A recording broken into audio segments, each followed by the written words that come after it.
Muy buenos días, mis estimados hermanos. Les saluda aquí el hermano Carlos Urbano de la IEVI y en este curso del Evangelio de Juan. Estamos ya en el capítulo número 3 y quiero recordarles que todas las semanas en los pasajes que vamos a estar revisando puedan leerlos y escoger un versículo, ¿no es cierto? Y determinar qué es lo que está diciendo el Señor. Después, qué es lo que nos pide el Señor. Y posteriormente, qué es lo que me pide a mí personalmente en el contexto de cada uno de nosotros y de las experiencias que estamos viviendo, cómo actuar, qué es lo que debemos hacer de acuerdo al versículo, lo que nos ha revelado.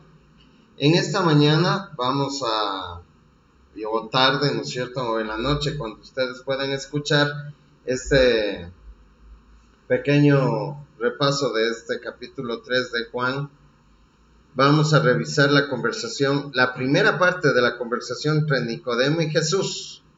¿Sí? Previo a esto, estuvimos en el capítulo 2, revisamos una parte del capítulo 2, pero saltamos la purificación del templo, ya que sería la primera purificación. Jesús va a hacer 2 purificaciones del templo, va a ir 2 veces al templo y va a hacer actos similares. Cuando lleguemos a la segunda vez que visita el templo Jesús en estos términos, ahí vamos a poder revisar qué es lo que nos quería decir Juan a través de su evangelio y presentarnos a la persona de Jesús.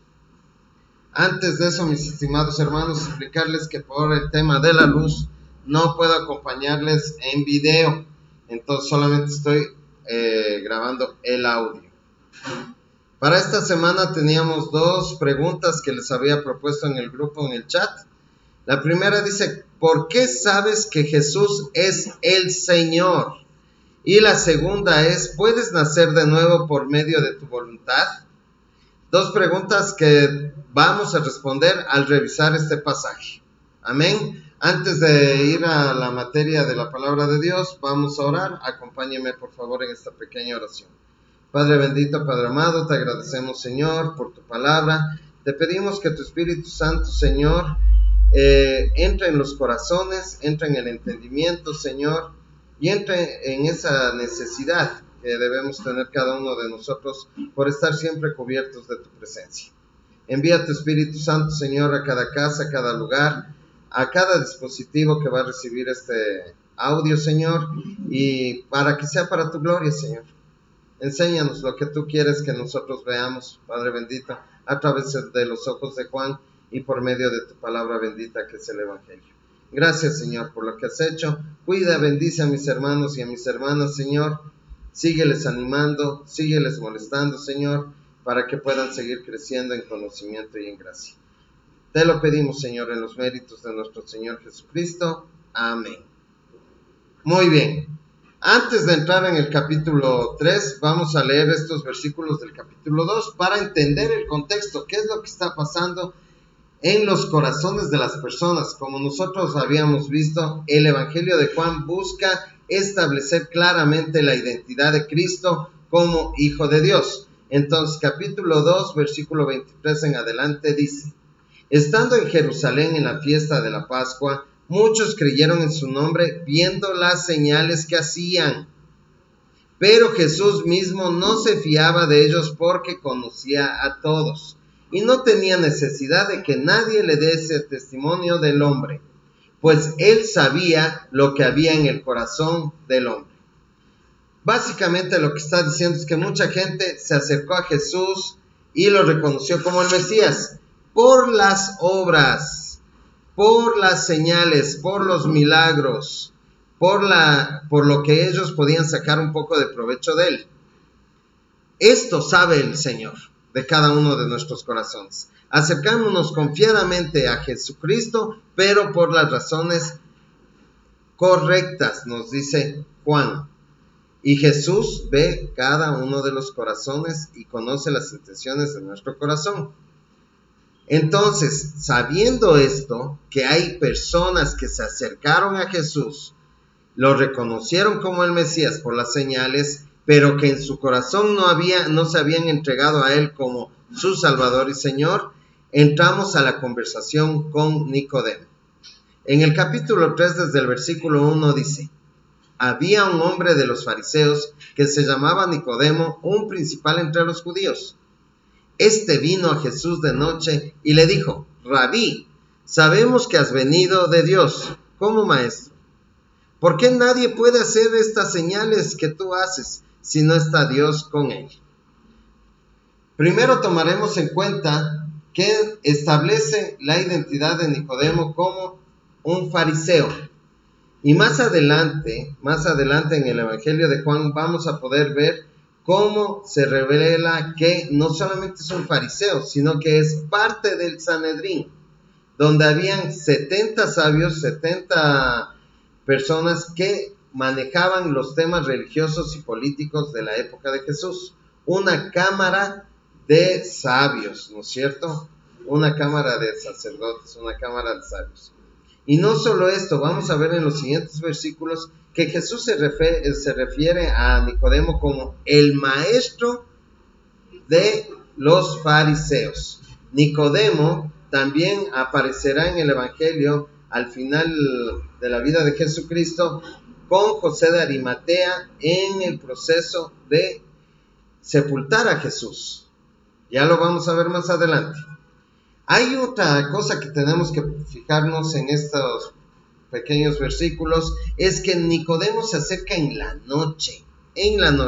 Y cuando hablamos de la noche en la Biblia o en algún relato bíblico, estamos hablando de las tinieblas, que ya habíamos explicado en tiempos anteriores.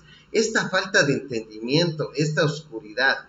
Entonces podemos tomar en cuenta que en Nicodemo había cierta falta de entendimiento acerca de Jesucristo, pero también tomamos en cuenta que lo hace de noche para no ser observado, para que la gente no vea que él se acercó a Jesús a conversar con él.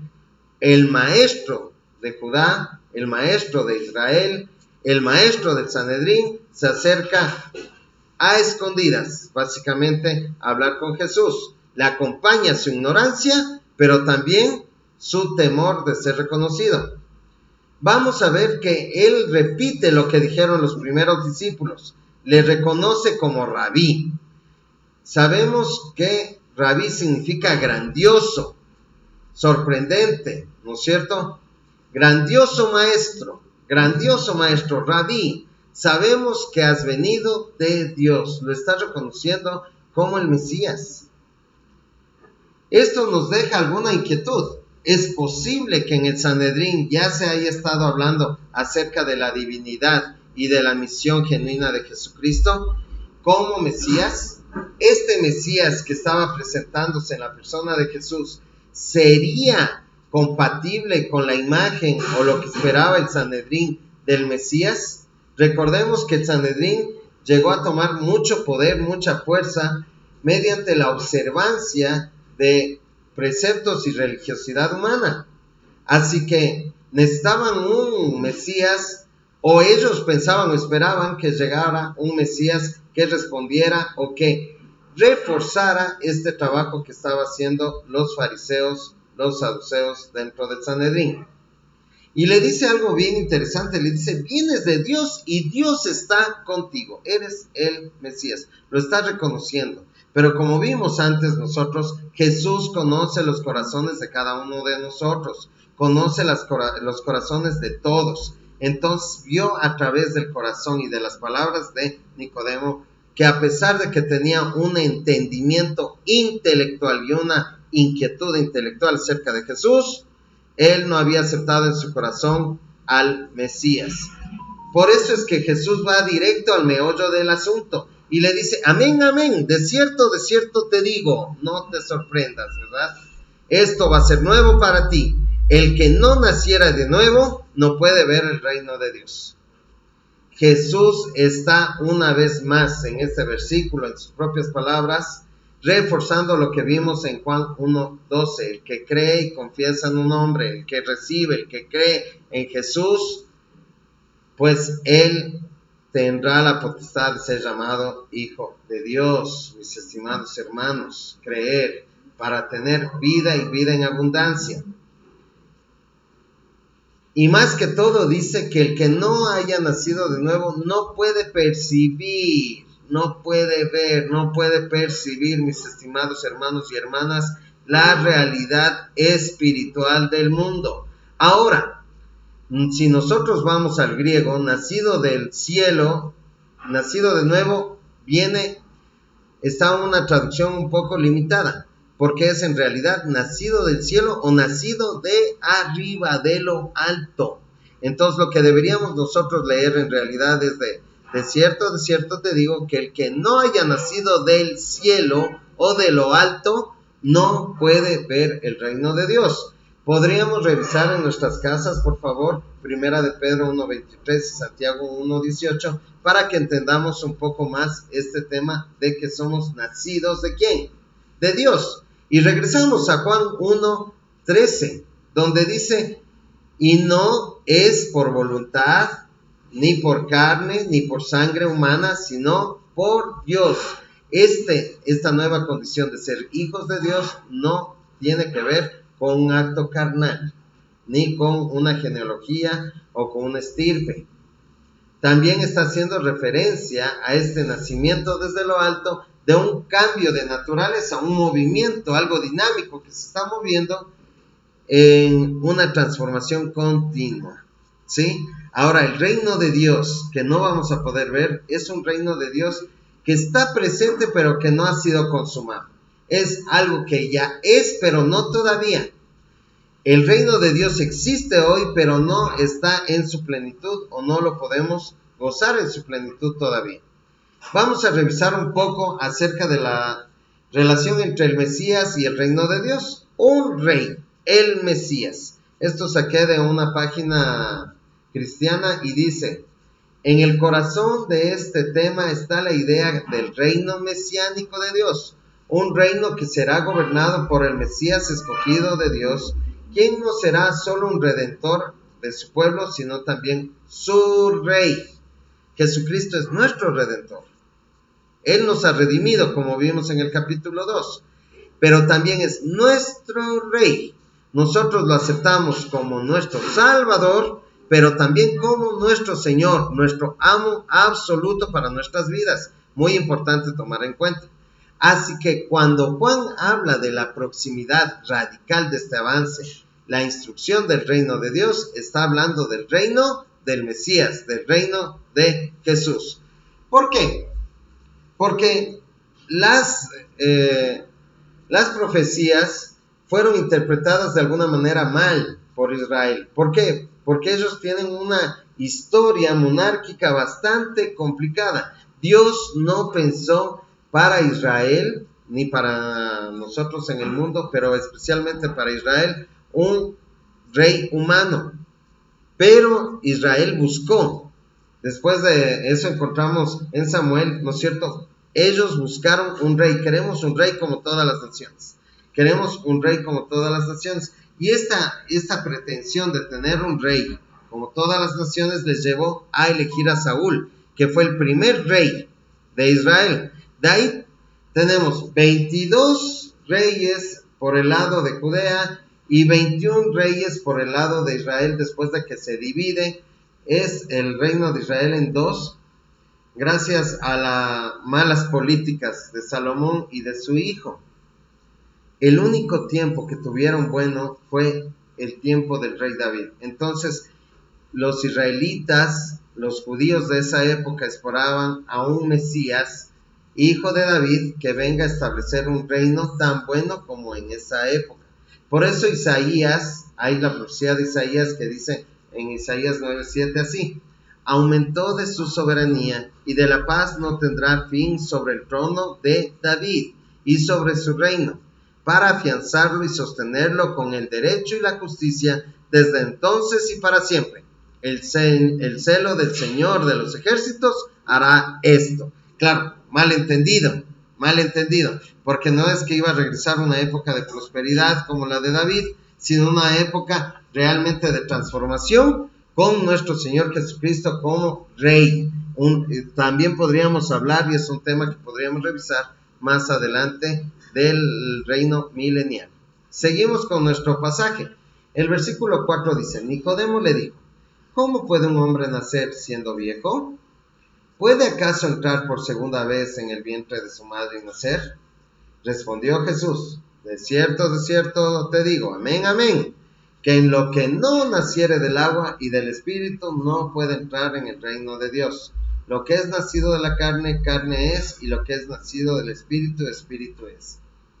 Nicodemo, mis estimados hermanos y hermanas, tiene una mirada material, práctica, sin espíritu, viendo solo lo que toca, lo que ha hecho, cómo ha sido su desarrollo dentro de la jerarquía del Sanedrín, de los fariseos y del pueblo en general. Ya había llegado al nivel más alto, había pasado por todos los rituales y todos los niveles intelectuales exigidos. Pero no se trata de eso, mis estimados hermanos. Después pueden revisar 1 de Corintios 1, 18, 25. No se trata de eso. Se trata de la obra del Señor en nuestras vidas. Básicamente Jesús le va a decir, nada de lo que has hecho es suficiente o te servirá para que puedas entrar en el reino de Dios. Eso es lo que le está diciendo. Por eso es que Nicodemo va a preguntar de esta manera tan fuerte, ¿cómo puede ser que yo vuelva a ser o vuelva al inicio para iniciar otra vez un proceso del cual ya soy objeto terminado, un producto terminado de mi proceso de desarrollo espiritual e intelectual? Qué presumidos que a veces somos, ¿no es cierto? Jesucristo también está hablando aquí de dos naturalezas entre el agua y el espíritu. Una naturaleza que tiene que ser purificada porque es una naturaleza caída y una naturaleza que ya ha sido purificada y que ya ha sido redimida. Muchas personas alegan que este nacer del agua tiene que ver con el bautizo. ¿Por qué? Porque el bautizo, como vimos desde Juan el Bautista y antes, se utilizaba como un ritual de purificación de los no judíos para convertirse a la fe. ¿Sí? Entonces era escandaloso, habíamos dicho, que Juan o Jesús posteriormente bautizaran, porque el pueblo ya estaba designado para entrar en el reino de los cielos como el pueblo elegido. Y ahí nosotros recordamos que el bautizo actual no es del que está hablando Jesús en este versículo. El bautizo actual tiene que ver con un testimonio fiel de lo que nosotros hemos experimentado por medio de la presencia de Jesús, un cambio de naturaleza. Y cuando habla de nacido del Espíritu, vamos a entenderlo, mis estimados hermanos, como esa llenura, como ese bautizo del Espíritu Santo que recibimos en este cambio de naturaleza, el momento de recibir a Jesucristo en nuestro corazón. Mis hermanos, es necesario que las nuevas criaturas, las nuevas personas en Cristo tengan una visión del reino. ¿Sí? Ahí vamos a ver en 2 de Corintios 5, 7 y Colosenses 3, del 1 al 3, que nos dice Pablo esto: hay que poner los ojos en las cosas de arriba, en las cosas eternas, poner las cosas en Jesucristo. ¿Sí? Hebreos también dice, en el consumador de la fe. Tenemos que cambiar nuestra visión de nuestra realidad y de nuestras necesidades y de nuestras experiencias prácticas a vivir una vida llena de experiencias espirituales, viendo hacia ese horizonte, hacia el reino de Dios, con lógica del reino, con principios del reino, con ética del reino. No podrán entrar y no podrán ver el reino de Dios aquellos que no han nacido del agua y del espíritu. Entonces, ¿qué significa nacer del agua en este sentido? Y sí lo entiende Nicodemo, porque Jesús sabe todo el contexto de estudio y de profundización de la palabra del Antiguo Testamento, y vamos a ver de qué habla la palabra de Dios, qué significa este nacimiento del agua. Habla acerca de Dios y de la palabra misma. Es el Logos, la palabra, el Evangelio, tiene poder para purificarnos, para que nosotros volvamos a nacer. Isaías 55, 56, 10 dice que la palabra de Dios es la semilla que va a germinar. Proverbios 25, 25 dice que la palabra es el agua para el sediento, ¿no es cierto? Que la palabra puede saciar la sed que tenemos constantemente nosotros las personas. Jeremías 2:13 dice, dejaron mi agua, reprocha Dios al pueblo, dejaron mi agua, hicieron sus propias cisternas, dejaron la verdad, dejaron la luz y se envanecieron en sus mentiras y en la oscuridad, ¿no es cierto? También nos dice eso Pablo en Romanos. Ezequiel 36:35 dice que Él nos lava, Él nos lava. Amós 8:11 dice, enviaré hambre y sed al pueblo. ¿De qué? De la palabra de Dios.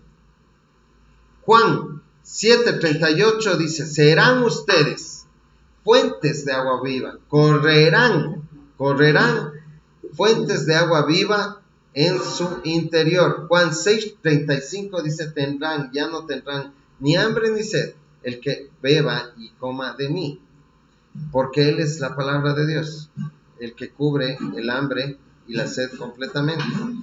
Juan 15:3 dice, son limpios, dice, por la palabra. Cuando habla de los pámpanos y de la vid, dice que el Señor nos limpia por medio de la palabra.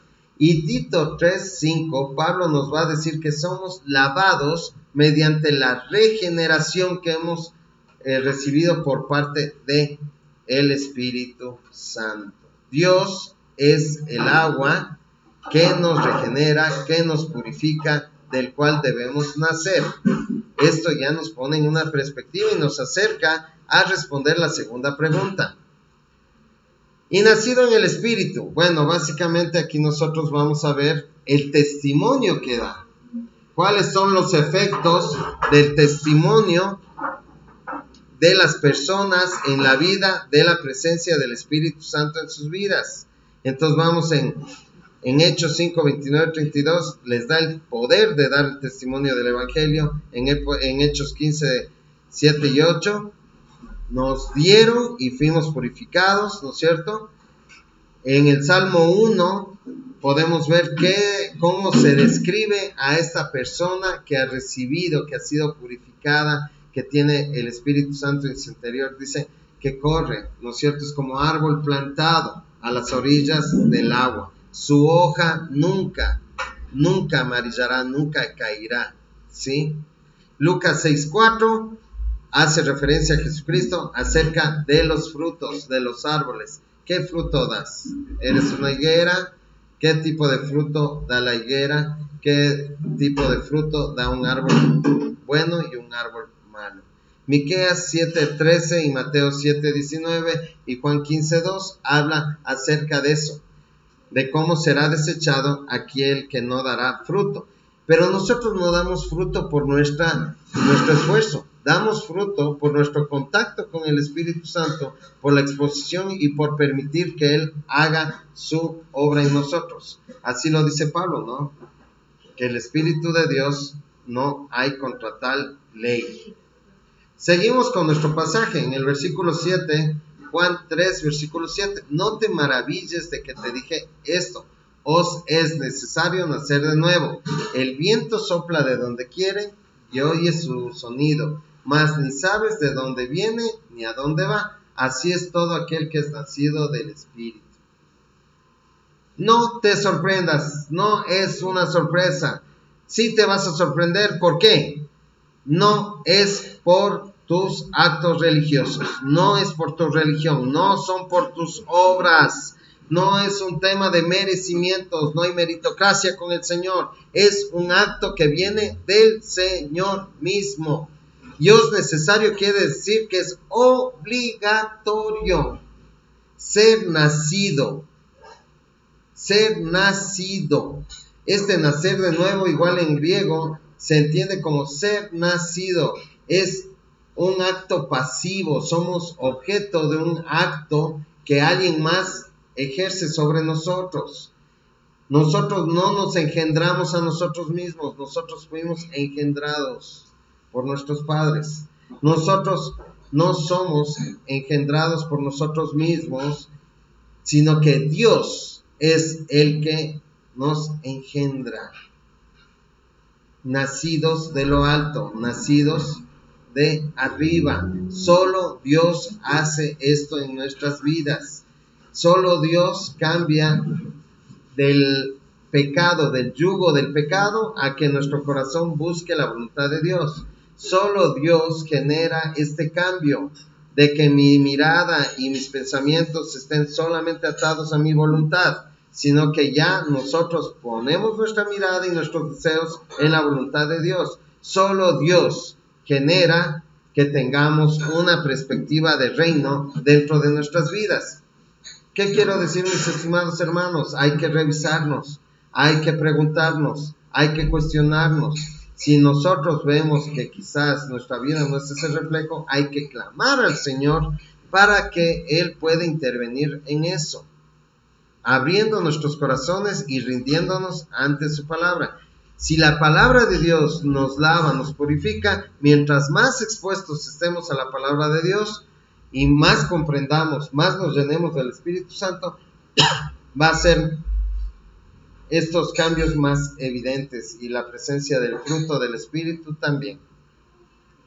Aquí les he puesto esta imagen donde ustedes pueden ver, ¿no es cierto? Aquí está, ven, ser nacido de forma pasiva, ¿no es cierto? Y esta palabrita de aquí, desde arriba, ser nacido. No dice a nacer, es necesario que nazcas de nuevo, sí, pero que seas nacido, que seas engendrado desde arriba. Amén. Estos recursos hay que revisar, y ahí vamos a recordar entonces estos versículos donde Dios nos lava. En Ezequiel 11, del 18 al 20, ¿qué dice? Te daré un nuevo corazón, te daré un nuevo corazón, te daré un nuevo espíritu. ¿Para qué? Para que cumplas mis ordenanzas, mis decretos, seas mi pueblo y yo sea tu Dios. Ezequiel 36, 25, ¿qué más dice? Esparciré agua limpia sobre ti, serán limpiados de toda inmundicia, yo te limpiaré de tu inmundicia. ¿Para qué? Para poner mi espíritu en ti, y así andéis y guardéis y pongáis por obra, ¿qué? Su palabra, su ley. En Jeremías 31 al 33, ¿qué dice? Daré mi ley, pondré mi ley en tu mente y en tu corazón. Es Dios el que hace la obra. Nosotros lo que hacemos es una respuesta ante este acto del Señor de purificarnos y de ponernos nuevamente en pacto. Vamos a terminar. Entonces, dice en el versículo 8, el estudio de hoy, dice, el viento sopla donde quiere y oyes su sonido, mas ni sabes de dónde viene ni a dónde va. Así que así es todo aquel que es nacido del Espíritu. Mire, saliéndonos de la forma práctica, este viento y espíritu son la misma palabra, ruach. Entonces, como que un juego de palabras que hace Jesucristo aquí, dice, ¿no? El Espíritu sopla de donde quiere, viene de donde quiere, y todo el mundo lo oye, pero no sabes de dónde viene, ni a dónde va. Así todo es aquel que ha sido nacido, ¿de qué? Del ruach. Entonces, básicamente deberíamos pensar en esto. Los hijos de Dios, los que le han recibido y los que han creído en su nombre, y les ha sido dada la potestad de ser hijos de Dios, los que han sido purificados por su palabra, los que han sido redimidos por la sangre del Señor, los que tienen al Espíritu Santo en su interior, los que son esas fuentes, esas corrientes de agua viva corriendo por su interior, son estas personas que siguen la voluntad del Espíritu Santo, sin importar de dónde vienen, sin importar de a dónde van, siguen la voluntad del Espíritu Santo. No necesitan entender de dónde viene y hacia dónde se dirige. Ponemos nuestra confianza en la palabra del Señor. Y aquí tenemos primera de Juan, capítulo 3. Déjenme revisar un segundo, por favor. Eso. Y deberíamos leer este capitulito, ¿no? Donde Juan va a exponer de mayor manera cómo son los hijos de Dios. Miren lo que responde Nicodemo. ¿Y cómo puede hacerse esto? ¿Cómo puede hacerse? ¿Cómo puedo provocar yo un nacimiento del cual no depende ninguna de mis acciones? Y Jesús respondió: ¿tú eres el maestro de Israel y no sabes esto? De cierto te digo, que lo que sabemos hablamos y lo que hemos visto testificamos y no recibiste nuestro testimonio. Esta parte es muy bonita. Primero vemos que Nicodemo no ha dado ese paso de fe, no se ha entregado al Señor. Él puede ver toda la expresión del poder de Cristo y de la presencia de Dios en él, pero no ve todavía ese Redentor, no ve al Mesías como tal, como ha venido. Entonces está todavía alejado de todo eso. Y Jesús le dice: tú eres el maestro, tú eres el encargado de cuidar, de enseñar, de ampliar el conocimiento de los fariseos en el Sanedrín. Y nunca te has dado cuenta de lo que el Señor ha dicho en todo el Antiguo Testamento: yo haré la obra, yo haré la obra. Mis mandamientos no son gravosos. ¿Por qué? Yo haré la obra. Y enfáticamente le dice en plural: lo que sabemos hablamos y lo que hemos visto testificamos. ¿Quiénes? ¿Quiénes hemos hablado? ¿Quiénes hemos visto? ¿Y quiénes hemos testificado? Está hablando en plural, no está incluyendo a Nicodemo en esta expresión. Está hablando acerca de Dios y la Trinidad. Ese plural que se utiliza también en Génesis. Hagamos, no dejemos. Y se entiende porque dice: y no recibes tú lo que nosotros, Dios, Padre, Hijo y Espíritu Santo, ha revelado a través de la palabra y te está revelando en este momento conmigo aquí en persona. No lo recibes. Si os he dicho cosas terrenales y no creéis, ¿cómo creerás las cosas del cielo? Creo en lo que quiero creer, mis hermanos. Eso es lo que pasa con muchas veces en nuestro corazón. Creo en lo que quiero creer, no en lo que el Señor me está diciendo, no en lo que el Señor me está revelando. Y para terminar esto, terminemos con esto. Reflexionemos quién fue Nicodemo y qué es lo que nos dice la palabra de Dios. Este Nicodemo que se acerca en la oscuridad, con tinieblas en su mente, en su corazón, muy parecido a nosotros, que hemos visto, que sabemos de Jesús, que entendemos quién es Jesús, pero nos acercamos así, con un poco de renuedo, de miedo. Señor, quiero conocerte, quiero saber cómo puedo hacer para llegar al reino de los cielos, al reino de Dios. Este Nicodemo que se escondió para que no lo vean, este Nicodemo que desde este versículo que acabamos de ver ya no va a aparecer en la conversación, pero es el que detona lo que vamos a estudiar la próxima semana sobre el amor de Dios y la fe en Cristo. Este Nicodemo aparece en Juan 19:38 con José de Arimatea para enterrar a Jesucristo, llevando 100 libras de especies para poder hacer un entierro digno a Jesús. En el día, recuerden que a las 6 de la tarde comenzaba el Shabbat. Entonces, Nicodemo fue visto por todo el mundo, cómo llevaba con la gente cargando todas estas especies para hacer el entierro de Jesús. ¿Cómo cambió? ¿Qué cambió en Nicodemo?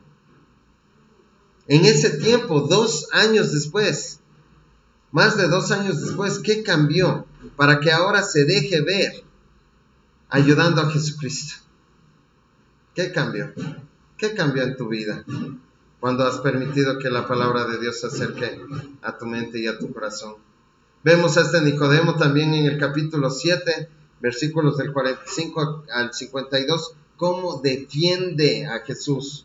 Ya los fariseos habían mandado a soldados para que lo tomaran a Jesús. Y cuando estos soldados regresan sin Jesús, se ponen iracundos los del Sanedrín y dicen: ¿por qué no está Cristo aquí? Debería estar ya Jesús aquí para ser juzgado. Y Nicodemo se para delante de sus compañeros y dice: tenemos que escucharlo. No está bien dentro de la ley de Dios juzgar a alguien sin haber sido escuchado. ¿Qué cambió en Nicodemo? La tradición, la historia oral, la tradición de la iglesia nos dice que por estos actos y por ya entregarse a la fe en Cristo, por dar testimonio de esto, Nicodemo fue excomulgado, fue expulsado del Sanedrín y fue retirado todos sus bienes y su dinero y su estabilidad, su posición social. ¿Cómo puedo hacer para volver a nacer de nuevo? ¿Cómo puedo dejar mis estudios, mi familia, mis riquezas, mi posición en la sociedad para volver a comenzar? ¿Por qué debería hacer eso? Fue la pregunta de Nicodemo a Jesús esa noche. Pero aparentemente lo entendió con el tiempo y fue lleno del Espíritu Santo. Mis estimados hermanos, sin duda podremos averiguar qué es lo que pasaron en esos años cuando nos encontremos con Nicodemo en el reino del Señor. Dios les bendiga a todos.